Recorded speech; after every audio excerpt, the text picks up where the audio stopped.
Good morning children.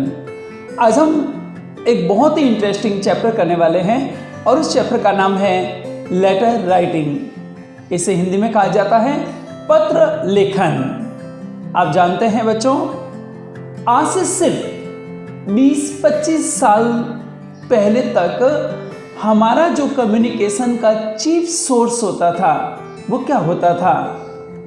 नहीं पता आपको? चलिए मैं बताता हूँ। हमारा कम्युनिकेशन का चीफ सोर्स होता था वो होता था लेटर। जब लोग एक दूसरे से मिलते थे तो आपको पता है वो क्या शिकायत करते थे?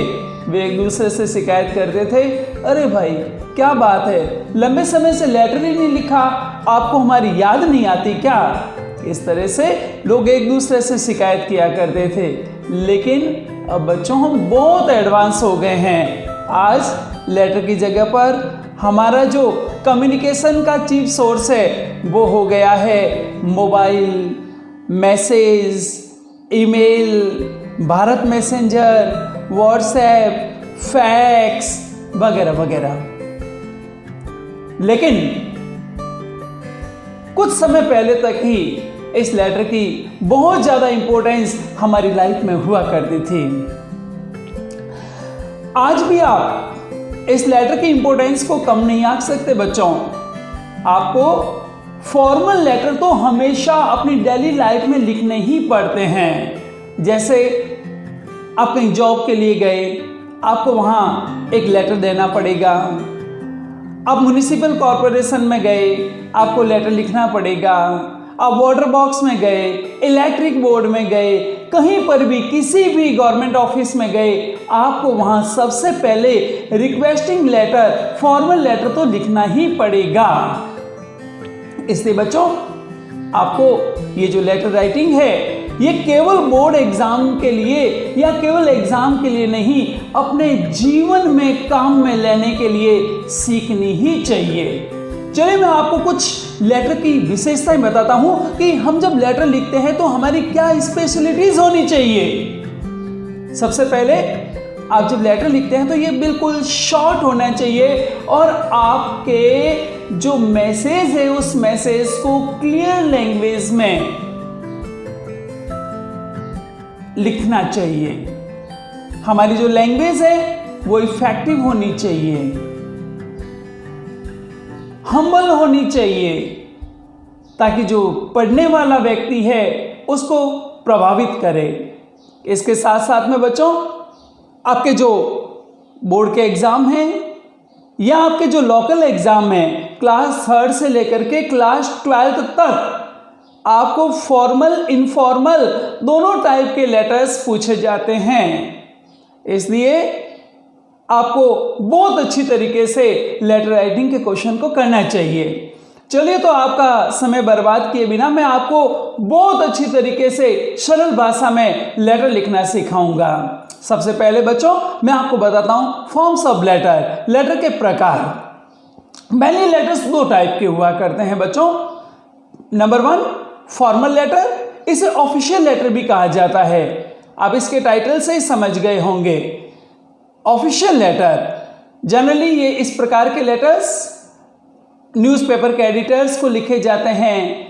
कंप्लेंट्स जो हम लिखते हैं उसके लिए लिखे जाते हैं, इंक्वायरीज के लिए, रिक्वेस्ट के लिए, स्कूल में जो आपकी एप्लीकेशंस है ये एप्लीकेशंस भी एक प्रकार की फॉर्मल लेटर ही हुआ करती है। और हमारी जो सेकंड टाइप होती है वो होती है इनफॉर्मल लेटर। इनफॉर्मल लेटर हमारे जितने भी पर्सनल लेटर्स हैं वो सारे इनफॉर्मल लेटर्स होते हैं जो आप अपने फ्रेंड्स को, अपने फैमिली मेंबर्स को लिखा करते हो। बच्चों अब तो वो जमाने ही चले गए जब हम अपने फ्रेंड्स को और अपने रिलेटिव्स को लेटर लिखा करते थे। अब तो मैसेज करते हैं, मेल करते हैं। बच्चों आपको ये जानना चाहिए कि जो आप मेल लिखते हैं वो मेल एक टाइप का लेटर ही है, केवल उसका रूप बदल गया है, तरीका बदल गया है। एक टाइप मैंने और भी लिखी है बिजनेस लेटर। वैसे ग्रामेटिकली देखें हम तो दो टाइप के लेटर ही माने जाते हैं, फॉर्मल और इनफॉर्मल। लेकिन एक टाइप और भी है और वो है हमारे बिजनेस लेटर। जो हमारे बिजनेस से रिलेटेड लेटर्स हुआ करते हैं वो लेटर्स बिजनेस लेटर की श्रेणी में आया करते हैं। Informal letter, informal letters, formation of a letter is as mention below. Informal letters को इस तरह से लिखा जाता है, आप अच्छी तरह से समझ लें। जब आप एग्जाम में लेटर लिखते हैं तो इसके हर भाग के अलग अलग मार्क्स हुआ करते हैं। जैसे सबसे पहले हेडिंग, हेडिंग के अंदर it contains writer's address and the date. इसमें जो लिखने वाला, लेटर लिखने वाला है वो अपना एड्रेस लिखता है और क्या लिखता है बच्चों, डेट लिखता है। आप ध्यान रखना, लेटर लिखने वाला राइटर का एड्रेस आएगा, receiver's address will not be mentioned here. Here you will write the writer's address. जैसे एक एग्जाम्पल दिया है और ज़्यादा लंबा चौड़ा एड्रेस नहीं लिखेंगे। जैसे मान लीजिए आप कहीं रहते हैं अंधेरी गली, पीपल के पेड़ के पास और बहुत दूर सुनसान गली के अंदर, इतना सब कुछ आप नहीं लिखेंगे बच्चों। आप केवल 3 लाइन में ही इस एड्रेस को लिखेंगे। पहली लाइन आपके हाउस नंबर और सेक्टर को शो करेगी, उसके साथ साथ में आपका एरिया लिखा जाएगा। सेकंड लाइन में आप कौन से प्लेस से लिख रहे हैं, वेयर यू लिव, उस प्लेस का नाम लिखेंगे, गांव का, शहर का। और थर्ड लाइन में डेट लिखी जाएगी। डेट लिखते समय आप इस तरह से लिखेंगे बच्चों, जैसे मैंने लिख रखी है 31 मई 2020, 15 अगस्त 2016 वगैरह वगैरह। आप ऐसे नहीं लिखेंगे 30/5/2020, तो ये आपके रॉन्ग मानी जाएगी। सेकंड जो इसका पार्ट हुआ करता है बच्चों वो होता है सैल्यूटेशन और ग्रीटिंग। जब हम किसी को लेटर लिखते हैं तो उसे एड्रेस करते हैं, सैल्यूटेशन करते हैं। जैसे आप अपने रिलेटिव को लिख रहे हैं तो आप लिखेंगे my dear father, mother, uncle etcetera. ऐसे नहीं आप कंटिन्यू लिख रहे हो my dear father, mother, uncle. आपको लिखना है माय डियर फादर या माय डियर मदर या माय डियर अंकल या माय डियर आंटी। इस तरह से जिसको आप लेटर लिख रहे हैं ना उसको एड्रेस करेंगे। ऐसा नहीं हो कि सर ने कहा है और हम लिख देते हैं my dear father, mother, uncle, aunty सब। ऐसा नहीं करेंगे। फिर हम आगे बढ़ते हैं। जब आप अपने भाई को लिखते हैं तो आप माय डियर ब्रदर भी लिख सकते हैं, डियर ब्रदर भी लिख सकते हैं, डियर सिस्टर भी लिख सकते हैं। लेकिन आप अपने जब फ्रेंड्स को लिखते हैं तो उस समय बच्चों आप लिखेंगे dear Rajesh, dear Mahesh, dear Mala etcetera.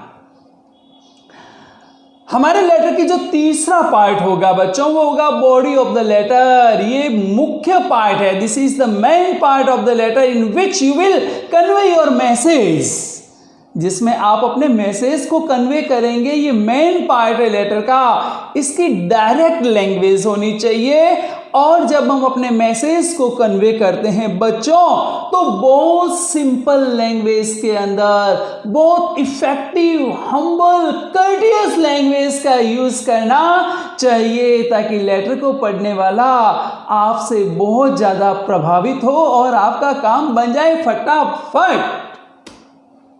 चौथा जो पार्ट होता है इसका बच्चों वो होता है कर्टियस लीव टेकिंग। जब आप अपने मैसेज लिख दिया, आपको जो बात कन्वे करनी थी आपने अपने लेटर में कन्वे कर दी, उसके बाद में आप बहुत ही शिष्टाचार तरीके से, कर्टियस तरीके से आप विदाई लीजिए। जैसे मैंने कुछ एग्जांपल्स लिख रखे हैं, with the best regards, with best wishes, love to youngers, pay my warmest regards to your father और मदर। इस तरह से आप बहुत ही कर्टियस लीव टेकिंग कीजिए, आप विदाई लीजिए। हमारा जो पांचवा पार्ट होता है लेटर का वो होता है बच्चों the subscription.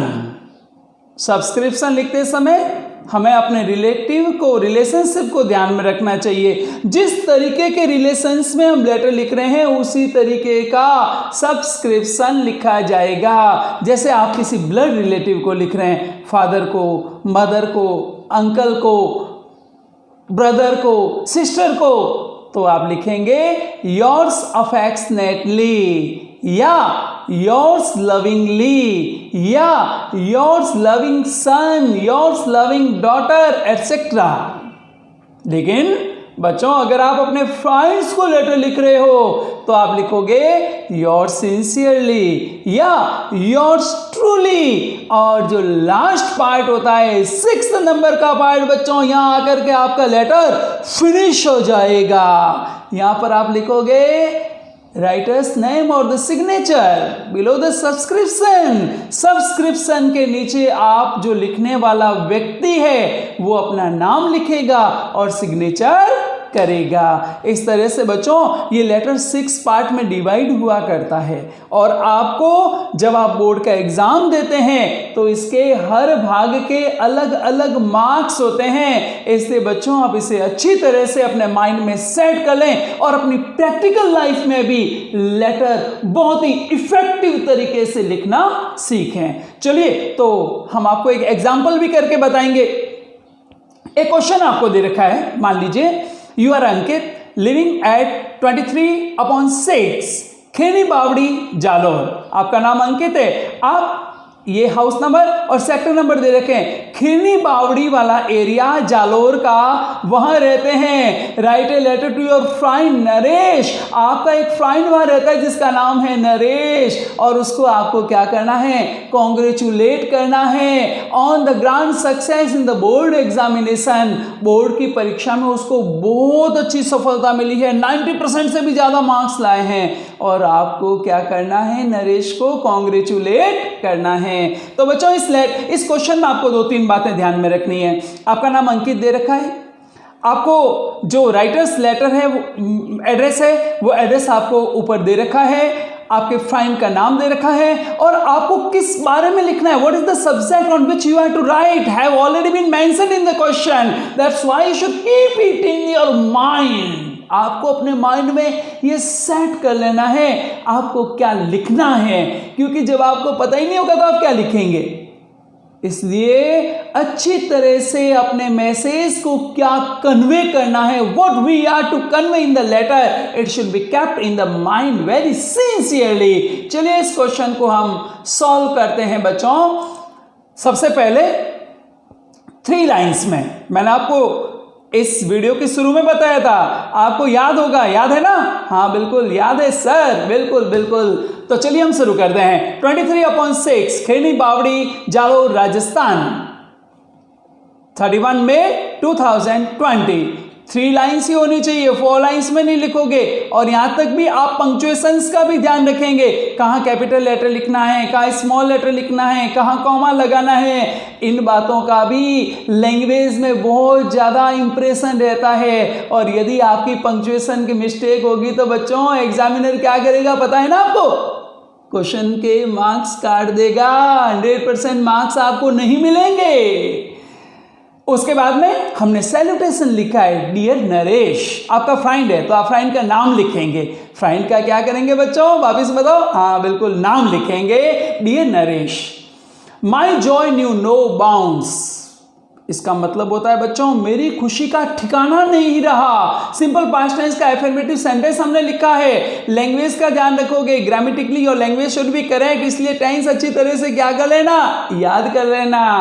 My joy knew no bounds, मेरी खुशी का ठिकाना नहीं रहा। To hear about your grand success, तुम्हारी शानदार सफलता के बारे में सुन करके, in the board examination, board की परीक्षा में, बोर्ड की परीक्षा में तुम्हारी शानदार सफलता के बारे में सुन करके मेरी खुशी का ठिकाना नहीं रहा।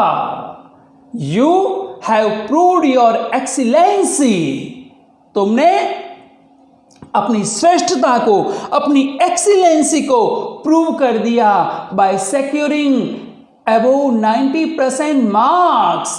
90% से भी अधिक मार्क्स ला करके तुमने अपनी एक्सीलेंसी को प्रूव कर दिया। हमने प्रेजेंट परफेक्ट टेंस का सेंटेंस लिखा है, has a plus man verb की थर्ड फॉर्म, आपको पता है ना। टेंस अच्छी तरह से लर्न कर लेना ताकि आपके ग्रामेटिक मिस्टेक बिल्कुल भी नहीं हो। आई नो, मैं जानता हूं, simple present tense, affirmative sentence, बिल्कुल सही समझे आप। आई नो, मैं जानता हूं, it is not bed of roses. बच्चों, बेड ऑफ रोजेस का मतलब होता है आसान कार्य, बहुत आसान कार्य। आई नो, मैं जानता हूं, it is not a bed of roses, यह आसान कार्य नहीं है to get grand success in life, जीवन में सफलता प्राप्त करना। The god gave you fruit of your hard work, भगवान ने तुम्हें तुम्हारी मेहनत का फल प्रदान किया है। The god gave you fruit of your hard work, भगवान ने तुम्हें तुम्हारी सफलता का, तुम्हारी जो मेहनत है उस मेहनत का फल प्रदान किया है। आई हार्टिली कॉन्ग्रेचुलेट यू, मैं तुम्हें हृदय से बधाई देता हूं ऑन दिस ओकेजन, इस अवसर पर। Wish you a happy and bright future too, और भगवान से तुम्हारे प्रसन्न और खुश ब्राइट फ्यूचर की कामना करता हूं, शानदार भविष्य की, आगे के लिए भी इस प्रकार के सफलता की भगवान से कामना करता हूं। पे माई वार्मेस्ट रिगार्ड्स, अपने माता पिता को मेरा प्रणाम कहना। यहां आप बिल्कुल ध्यान में रखेंगे बच्चों, लास्ट में आपको ये लिखना है, pay my warmest regard to your parents, अपने माता पिता को मेरा प्रणाम कहना, एंड लव टू यंगर्स, और छोटों को प्रेम करना, स्नेह देना। लास्ट में हम कटियस लीव टेकिंग, यहां उसे विदा लेंगे विथ लव। उसके बाद में आप लिखेंगे योर सिंसियरली, क्योंकि आप फ्रेंड को लिख रहे हो इसलिए आपको क्या लिखना पड़ेगा बच्चों, योर सिंसियरली। और लास्ट में आप क्या लिखेंगे, अपना नाम लिखेंगे, बिल्कुल सही समझे। इस तरह से आपका ये लेटर बिल्कुल अच्छी तरह से तैयार हो जाएगा। बच्चों, हम अपने मैसेज को जब हम कन्वे करते हैं तो हमारे विचारों के अनुसार हमारे पैराग्राफ भी होने चाहिए, और उस पैराग्राफ के अंदर हमें शॉर्ट और इफेक्टिव लैंग्वेज के अंदर लेटर को लिखना चाहिए। मैं ये मानता हूं आपको वीडियो बहुत पसंद आएगा और आपके लिए बहुत यूजफुल होगा। यदि आपको ऐसा लगता है तो आप मेरे चैनल को सब्सक्राइब करें और घंटी बजाएं, लाइक करें, शेयर करें। मैं आपको और भी बहुत से लेटर लिखना सिखाऊंगा। इसके बच्चों अलग अलग वॉल्यूम्स होंगे। ये मेरा पहला वॉल्यूम है, इसके बाद में second, third, fourth, fifth, sixth letter writing के टाइटल से मैं ये लेटर के वॉल्यूम्स निकालूंगा। आपको लेटर सीखने हो तो आप बहुत 1, 2, 3 वॉल्यूम लिख करके आप सर्च करें और हमेशा के 2-3 लेटर इजी लैंग्वेज में लिखना सीखें। तब तक के लिए आपको बहुत बहुत धन्यवाद।